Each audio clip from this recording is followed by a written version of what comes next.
Well, we're on the Grand Canyon Railway, on our way to the Grand Canyon. Yeah. The Grand Canyon, cool. Which is really cool. And we are not going to do like Chevy Chase in National Lampoon's Vacation. We're not just going to walk up to the rim and go, there it is. There it is, and leave. We plan on spending a little bit of time out there and doing some screwing around and just going to generally scope in the place out. Right. So that should be a good deal of fun. But we didn't actually come out here to go to the Grand Canyon. We're just en route to Scottsdale, Arizona to go to the NMRA convention. Right. NMRA regional conventions are actually a good deal of fun and always informative. They have clinics and they share tips on things. Right. And it's a great way to sort of improve your modeling skills by going to these conventions. So I thought I would share with you the 10 ways that you can improve your screwing around with trains. There you go.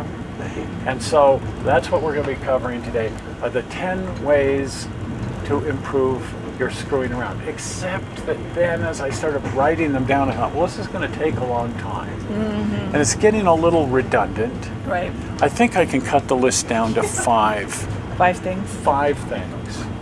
5 ways to perfect the high art of screwing around. But then as I started taking notes again, it was like, well, I can't really get it down to 5. No. I think I can get it below 10, but not all the way down to 5. So I finally, after extensive note-taking, thinking, and meditation on the subject, I've gotten it down to 6 3/4 suggestions. Okay. On how you can perfect your high art of screwing around and building model trains. So this is the 6 3/4 ways to improve the high art of screwing around with model trains. There you go. Actually, that whole idea of cutting the list down, Charlie was just mentioning about cutting lists down. And it is so true. He said, your grandfather managed to cut the DNRG's rule book down to 2 rules. Don't get killed and don't get caught. So anything can be cut down. I even cut down the 10 commandments. Respect God and don't be an asshole.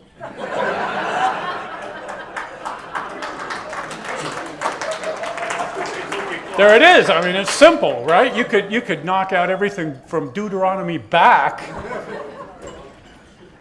2 things. Well, anyway, the 6 3/4 ways to improve the high art of screwing around. Generally speaking, that would be with trains because that's the room, right? You guys play with trains. But in our travels, we found a lot of people who screw around with a lot of things.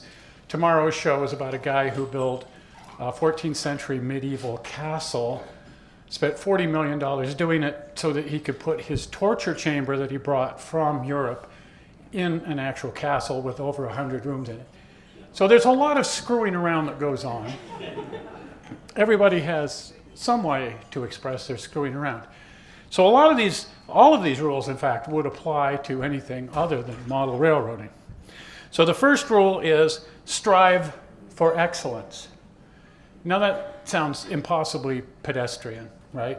Well, of course, strive for, but I can't tell you how many, especially model railroaders, have told me, well, I don't enter the contests, and I don't try to, because I just do this for fun. Of course you do it for fun. I mean, why else would anybody be doing it other than for fun? There was a guy across the street when I was growing up, hot rodder. I've hung out with a lot of hot rodders over the years too. It's another form of screwing around. And he was building this really lowered, it was a nice Merc 39. And one day he just lost it. He just went off on the car and he murdered the car. And he's out there with a shotgun blowing holes in it and hitting it with a sledgehammer. He wasn't having fun. He just sort of lost that, right? But my suspicion is that the best model railroader in the world isn't getting up in the morning and saying, I'm going to work on the model train today. I mean, seriously, everybody wants to have fun. The difference between having fun while striving for excellence is it makes it more fun. Take, for example, the kids playing the video games instead of playing with model railroads, which we all know is a sin. It's the third on the list, but I couldn't fit it in because it doesn't apply. But kids will play video games all day long. Find me a kid that goes into Resident Zombie Alien Warrior 10 with bloody eyeballs, walks through the door, has their head ripped off by an orc, starts the game over again, and continues to do that for the next 6 months. Never getting past that orc.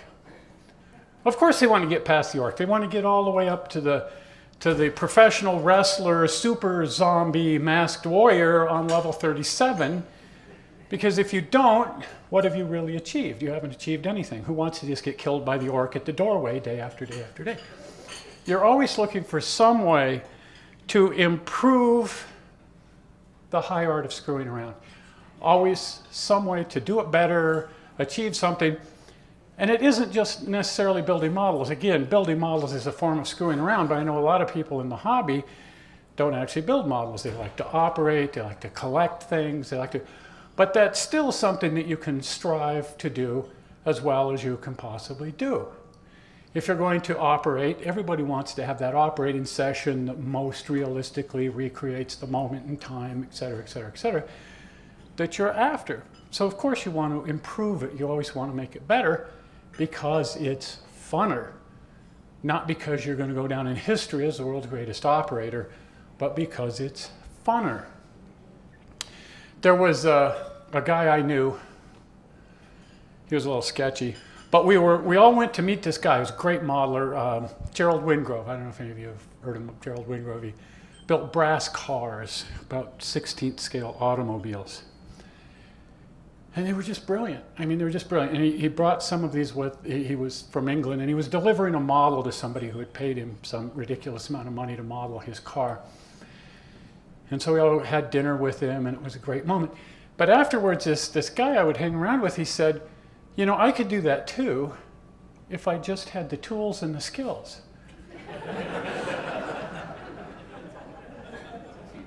well, yeah. You know, what's your point? Of course you could. But the point is, it's like there is this mystique that says, oh, God bestowed righteous powers on Gerald Wingrove, and that, you know, no. And I'd be willing to bet Gerald Wingrove would not have put in the necessary 16 or 17 million hours if he didn't enjoy doing it. So that's a great way to enjoy something, and as you're enjoying it, you get better. As you strive to get better, you enjoy it more and more and more. I can't read my own notes. Oh yeah, don't believe anyone unless they're right. This is especially true these days in politics. But what I'm getting at here is, you go to a contest or you go to an operating session, you go somewhere, and someone will go, you know, you've missed 16 rivets on the tender. This particular, the K9712 variant of the Pacific, you know, and they'll have some ridiculous thing, and it's like, I don't even know if they're right. Moreover, I don't care. So you just blow them off. You just ignore them. A lot of times you have to learn to ignore people who are being critical of your work. Unless, of course, they're right. Which means you have to know when they're right. Now, I like to call this, pardon my expression, a bullshit detector. And my entire thesis at the University of Utah was on the bullshit detector. The thesis editor calls me up and says, you can't use the word bullshit in a classical writing. I'm sorry, we're just not going to allow it. They finally settled on doo-doo detector.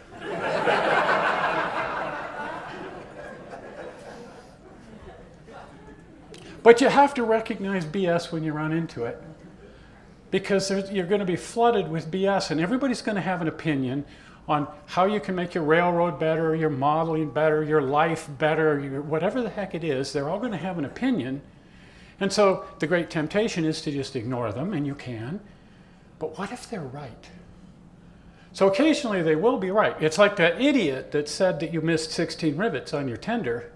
Okay, you blow them off, right, because they're a rivet counter, and you don't really want to have to deal with them. But in the back of your mind, you're going, I wonder if. So you do a little research and you find out, yeah, you missed it by 16 rivets. And the next time you build a tender, you won't miss it by any number of rivets. Because some idiot told you something that you completely disregarded, but maybe not completely. Because on some level, they got under your skin. So there is a time to believe these people. Now, the worst critic, or at least the critic that should be your worst critic, would be yourself. And that's where having a really good BS detector really has to come into play. Because we tend to be our own worst critics and sometimes our own most delusional supporter. And you can build something, or you can be working on something, you can be doing something, and you're saying, gee, this is really great. How do you know? I mean, how do you really know? Could anybody really tell me if Happy Birthday to You is a good tune? I don't know. I've heard it like, 16, 17 million times. I have no way of knowing if that's a good tune or not. It's just a tune. You're too close to it. And if you're building something or you're working on something, you get so close to it that either you think it's all messed up when it's not, or you think it's great and it's not. So how do you know when you're actually getting it right?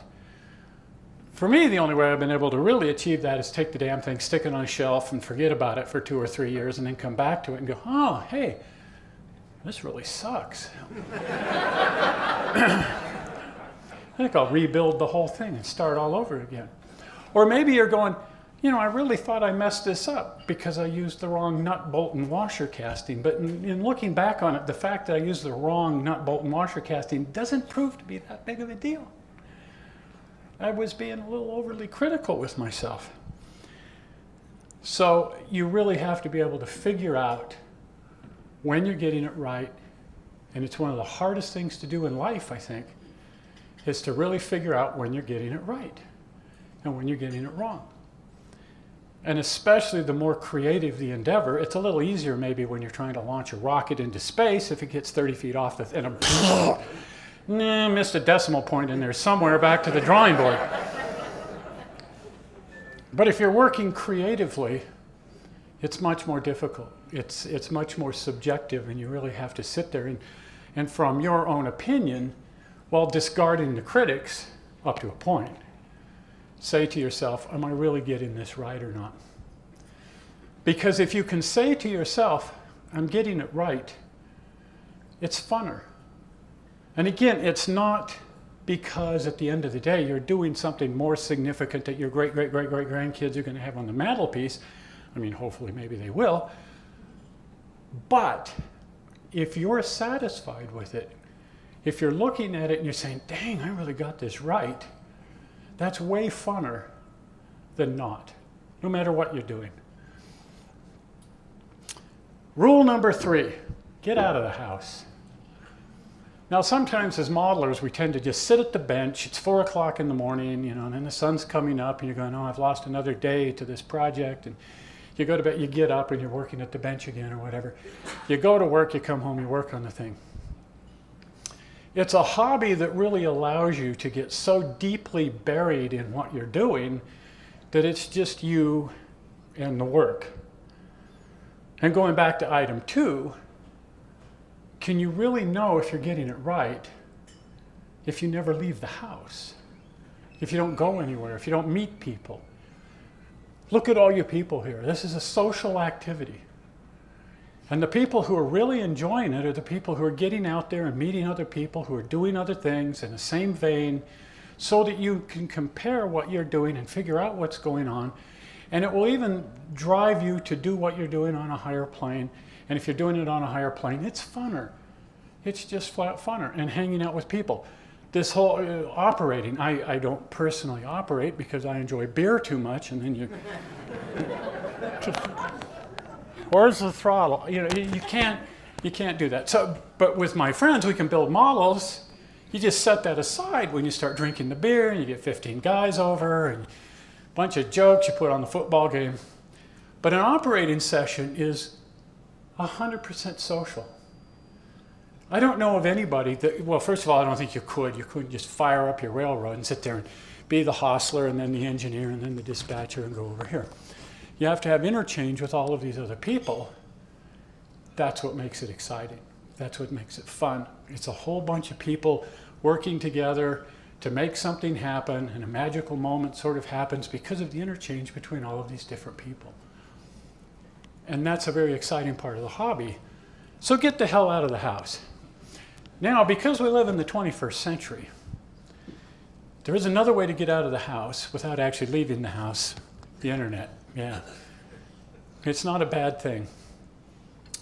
Some years ago, do you remember that terrible company called America Online, AOL? Oh, yeah. Richard still has it. I don't even know if they exist, but they had that thing where you would, you get like 16K download speed for $1 a minute or something, and they'd charge you by the minute that you were online. And they'd always start off with this big offer: 5,000 free minutes. Seriously? Yeah, for your first day. And then we start billing you. But you'd see it all over the place: 5,000 free minutes. So I bought cheese, American cheese, little cheese singles, you know the ones I mean. And I open it up, and there on the top is a CD with my cheese. 5,000 free minutes of America Online. And I said, God bless the 21st century.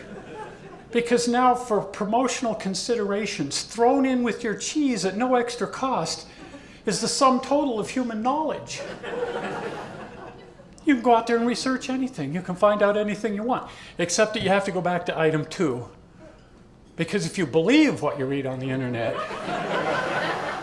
you're going to have to make a tinfoil hat with 3 corners to keep the gamma rays and the government out of, whatever. Because it's all out there. So you have to figure out how to filter that stuff and figure out what's real and what's not. But all this great modeling, all these people that you can actually meet through social media and fun things, and you should of course watch the channel, because the channel is fun.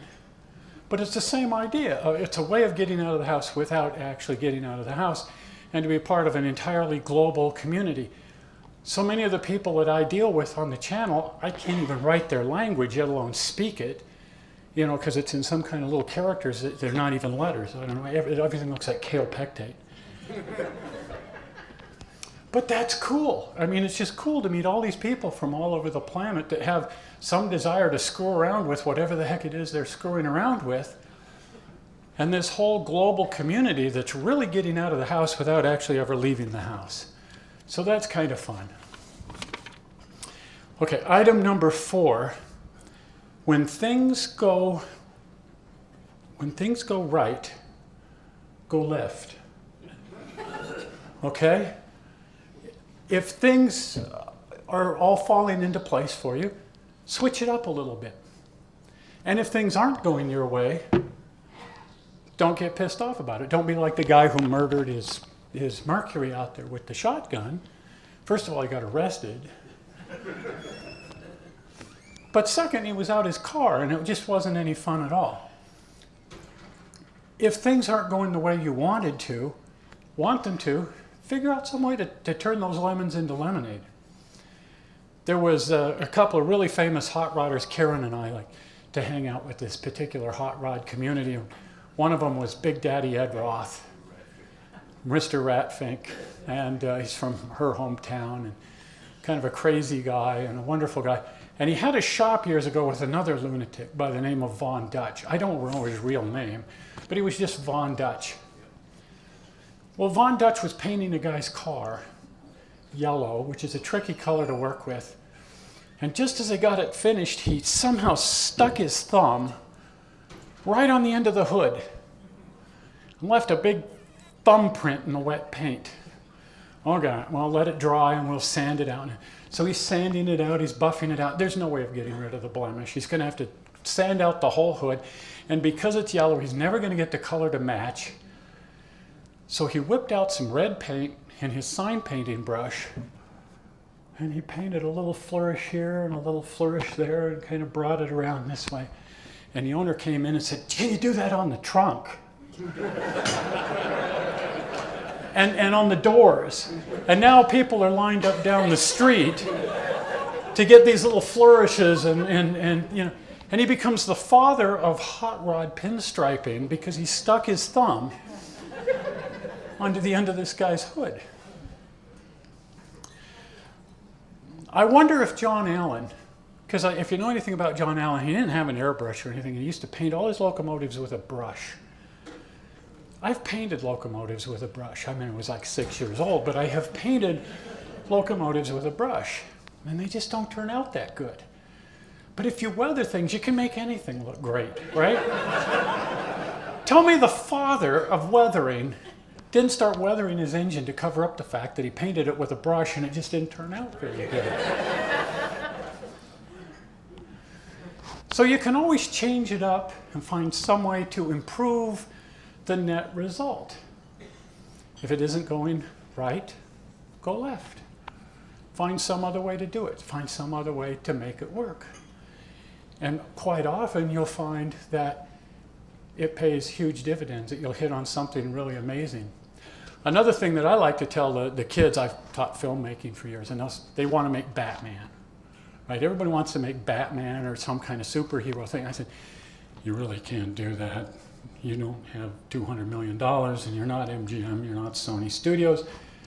Well, I can do it. I think I've done a budget, and I think for $16, because we can use my friend's Corvette. And it's like, no, seriously, you can't make Batman. You just can't do it. Moreover, if you manage to pull off Batman, you're competing against the real Batman. Nobody's going to want to see your film unless it's so corny that it's just great, which happens now and again. But if you not only accept your limitations, if you embrace your limitations, and you say, because I'm not burdened by a $200 million budget, because I'm not burdened by needing to turn over $1 billion at the box office, or I'm going to get fired and eviscerated by the studios, I can do whatever I want. And the freedom to do whatever you want. When you're building a layout, I mean, I went up to, is it Verl? The big, yeah. It's like, holy cow. Holy cow, I mean, that's Batman, right? That's like going in to see Batman, and there's this huge layout, and it's like, but he's got people working for him and everything. I mean, to build a layout of that size and complexity, and just the wiring of the whole thing, and the engineering of the bench work. I mean, there's actual physical engineering of the bench work. We don't even have a place to build a railroad, right? But anybody has a place to build a railroad. If you really embrace your limitation and you say, well, I just don't have room for a layout, but I think I do have room along this wall to put in an 8-foot shelf that sticks out about 1 foot. That's it. That's the space I've got here in the apartment. That's all I can ever come up with. But in those 8 square feet, you can be brilliant. Because you don't have the burden of trying to build a 4,000 square foot layout. You can be so concentrated on it that every stinking tie and spike can be a work of art. I mean, everything can be thought out and meticulously detailed because you don't have the burden of trying to do something very large. And because you're not going to be going around in a circle, it opens up some track planning possibilities in terms of, well, what can I do just going back and forth for 8 feet that's going to make this at all interesting? So by embracing your limitations and saying, this is all I have, thank God, this is all I have. Because now I can do something truly amazing by really focusing all of my energy into this little tiny space. Okay, item number 5, get weird. Now, I originally planned at this point to give out Charlie's phone number. But since he's here, just ask him directly. Because unfortunately, when it comes to getting weird, the NMRA really isn't that much of a help. But the people in the NMRA, oh yeah. Oh yeah, you want to get weird, just call any of them up and they can tell you how to get weird and come over to their house and get weird. I mean, just got to go a little easy on that. But trust me, Charlie can tell you how to get weird. And it'll work out just fine. But what do I mean by getting weird? Having some fun with it. Doing things that are unconventional. Again, John Allen had a switching stegosaurus. He had a diesel salesman being lynched by a steam crew. You know, and it's like, so what else can you come up with? How about a sound system in an outhouse?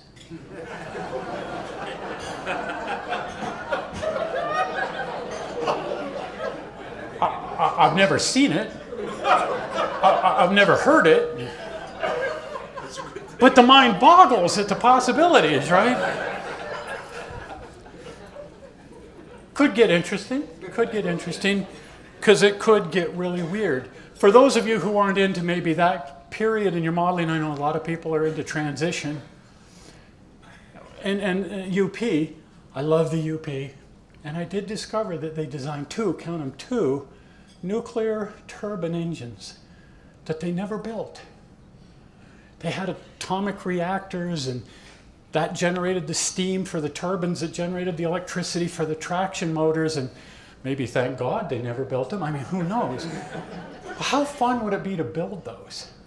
And then I thought what you could do, you could get glow sticks, and you break the glow stick all up, and you cut it open, and you pour that in so that as it's going down the track, there's this glowing green goo being left on the roadbed. Just anything to get weird, right? That would be weird, and it would be fun, and people will come over to you, and you've got 10 million hours tied up in your layout, and $6 million tied up in your layout, and you've got one of only 7 Tenciotto brass big boys that were made of a particular, whatever the heck it is. People are going to leave going, man, this atomic turbine that left green goo everywhere it went. When you get weird, it gets attention, and it's fun. Bottom line is it's just really fun. Because sometimes making that big boy just exactly correct can be a little overwhelming, and just lightening up a little bit and turning a German U-boat into a switch engine. It's just a way to just kind of relax a little, get the kinks out, and just have a good deal of fun by getting completely weird. 6th point, and this is just because of the group, I felt I needed to pander. Join the NMRA. Now, I know I'm preaching to the choir here because you already did join the NMRA. But for me, what that really means is the achievement program. Because I love it. I am going to get that MMR. I've been working on it now for 50 years. And by God, I can actually see the light at the end of the tunnel, and it is not an approaching headlight. It does have a bloodshot eye appearance to it. But as a kid, I know it was goofy, but I loved that little gold star. Teacher would come up and she'd put the little gold star, and I go, yeah, did it, nailed it, figured out how to spell any gold star, right? But these wonderful little things like that, a sense of achievement, and coming to contests like this and competing with other people, and especially when you're competing on a really high plane like you do at the big conventions and the narrow gauge convention and so on. Man, if you can make it there, you can make it in Hollywood. It's so rewarding to do that. It's rewarding too to have people just come over to your house and see your layout and love your layout and come on a tour and just kind of say, look at this. This is great. This is fun. And again, that's the nature of it. That little gold star on the forehead is just plain fun. It's just really rewarding. And that's a great way to reward yourself, and it gives me a chance to pander to the NMRA since. And I've always thought that it's kind of important to dance with the person that brought you to the dance. So it's all good. Now we have a 3/4 reason. And then we're out. But that's back to the video. Well, okay, if you've been keeping track. No pun intended. No pun intended. No, well, there is a pun intended. Well, there is a, yeah, of course there's a pun. Well, this is a train. It's a train track. And we're, If you're keeping track, that would be 6 ways of improving the high art of screwing around. absolutely. If you counted on your fingers, that was 6. 6 of them. Okay? That means I still owe you 3/4 of a way to improve your screwing around. How do you do that? 3/4. Here's the thing. I'm going to call it intent. Intent. Okay. Intent to have a good time. Yes. Keep in mind that only you have any control over your own mind. If other people are trying to interfere with that, you have ultimate control over your own mind. Right. If you intend to have a good time, you can have a good time. If you don't consciously intend to have a good time, then you can have a darn miserable time. Probably won't have a good time. You probably won't have a good time. Right. So bring intent to everything that you do. Right. Intend to have a good time. Right. Intend to react positively in all situations. Now, we talked earlier about the kids playing the video games. Right. Here's a classic example. Oh, yeah. So you're playing Resident Zombie Evil Warrior 10 with bloody eyeballs, and you've got out your shotgun, Oh, boy. okay, because you think that's the exact weapon to have in this situation, and a 4-foot-tall little French lady wearing a ripped shirt and an eye patch comes out with a chainsaw and cuts off your head. There you go. And the shotgun was of no help whatsoever. No. Now, some kids that I know would spend the next 2 hours stomping around the house, throwing things, breaking things, screaming, yelling, because they have to go back to level 11 and start again and come up to where the little French lady's going to come out with the chainsaw. And she'll do it again. And she'll do it again until you figure out exactly how to get by it. Right. How can you not laugh every time she cuts off your head? How is that not funny that a 4-foot-tall French lady in a torn shirt with an eye patch with a chainsaw keeps coming out and cutting off your head? All of this set to reggae music.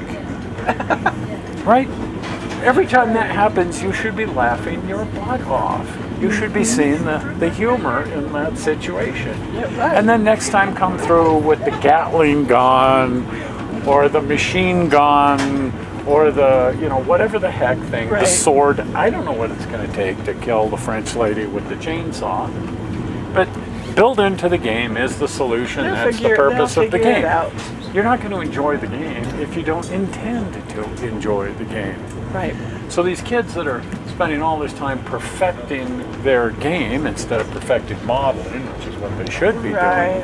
doing, should also be laughing every time they get their head cut off with a chainsaw. And we can learn from that. In modeling, we get our heads cut off with a chainsaw a lot. You think you're doing something really amazing and you get it all done and it just keeps derailing. Your train gets stuck in the tunnel. Your train gets stuck in the tunnel.